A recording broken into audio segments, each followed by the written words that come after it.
Smart People, kita bertemu lagi dalam acara Lessons and Learn. Semoga Smart People sehat, sukses, bahagia selalu ya. Hari ini saya akan membahas mengenai menyusun laporan SDM. Yuk kita simak pembahasannya, semoga berguna.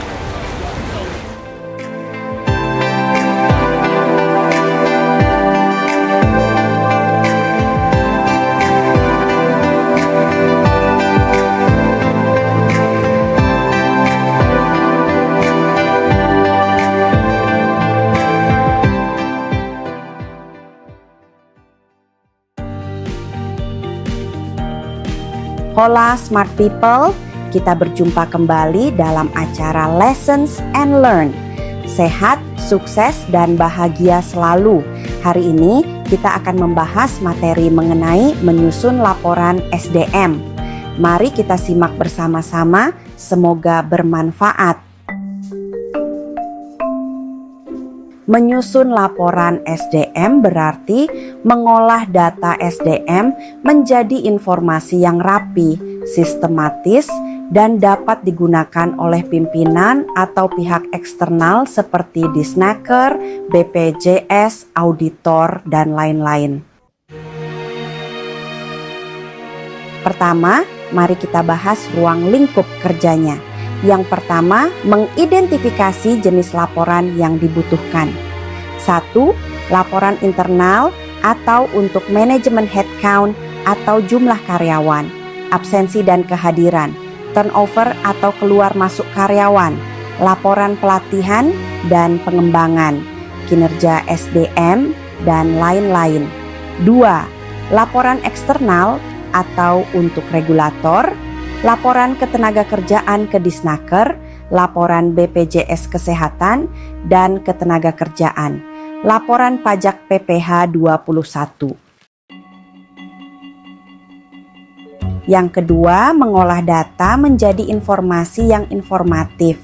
1. Data yang disajikan harus akurat, relevan, dan mudah dipahami. 2. Gunakan grafik, tabel, dan visualisasi jika perlu. Yang ketiga, menyusun format laporan yang standar. 1. Template yang seragam untuk semua jenis laporan. 2. Bisa dalam bentuk naratif atau laporan tahunan atau dashboard ataupun laporan berkala. Yang keempat, menentukan periode dan frekuensi pelaporan. Ini bisa harian, mingguan, bulanan, triwulan, atau tahunan, tergantung jenis laporan. Yang kelima, melakukan validasi dan verifikasi data sebelum disajikan. Ini penting banget untuk menghindari kesalahan yang bisa berdampak pada keputusan atau kepatuhan hukum. Yang keenam, mendistribusikan laporan ke pihak yang tepat. Laporan ini harus disampaikan ke direksi, manajer divisi, regulator, atau serikat pekerja sesuai kebutuhan. Lalu kedua, kendala di lapangan. Ada beberapa tantangan umum dalam penyusunan laporan SDM yang sering kita temui. Yang pertama, data tidak terpusat dan tidak konsisten. Seringkali data tersebar di berbagai file atau divisi sehingga jadi cukup sulit untuk dikompilasi.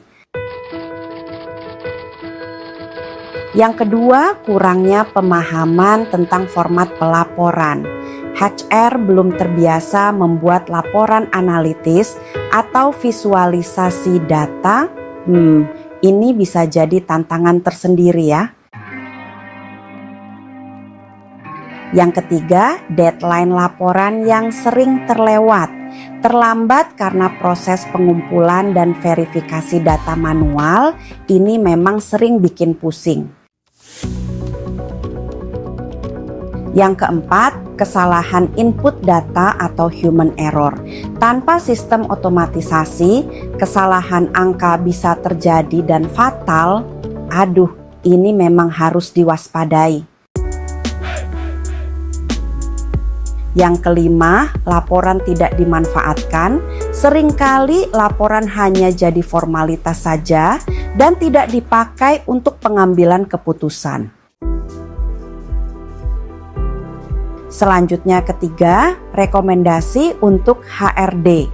Agar laporan SDM lebih efektif dan strategis, HRD sebaiknya yang pertama gunakan template dan standar format laporan.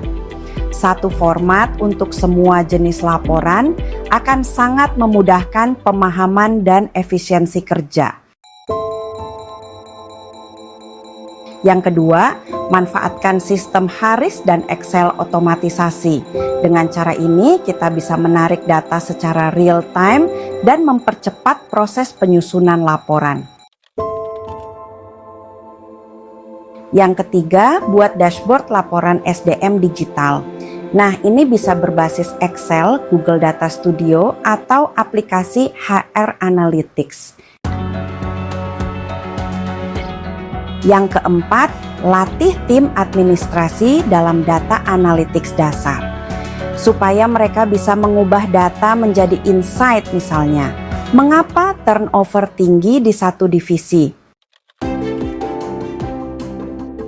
Yang kelima, jadwalkan proses pelaporan secara berkala.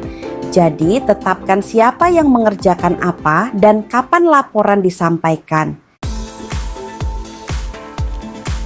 Yang keenam, pastikan data didukung bukti nyata. Semua laporan harus bisa ditelusuri kembali ke dokumen asli untuk audit internal ataupun eksternal. Dan yang terakhir yaitu kesimpulan. Laporan SDM bukan hanya tugas administratif, tapi bagian dari pengelolaan organisasi modern. Laporan yang baik akan satu, membantu manajemen membuat keputusan berbasis data. Dua, menjadi dasar untuk kebijakan HR yang lebih efektif. Tiga, menunjukkan akuntabilitas HR dalam mendukung tujuan bisnis. Empat, menjamin kepatuhan terhadap regulasi ketenagakerjaan dan audit. Namun, agar efektif, laporan SDM harus akurat, relevan, mudah dipahami, dan dibuat secara konsisten. Demikian materi pembahasan hari ini mengenai menyusun laporan SDM. Semoga bermanfaat, sehat, sukses, dan bahagia selalu. Demikian ya pembahasannya. Jika smart people merasa video ini berguna, mohon berikan tanda like, subscribe, dan share linknya ke teman-teman. Sampai bertemu di lessons berikutnya. Sehat, sukses, bahagia selalu. Bye!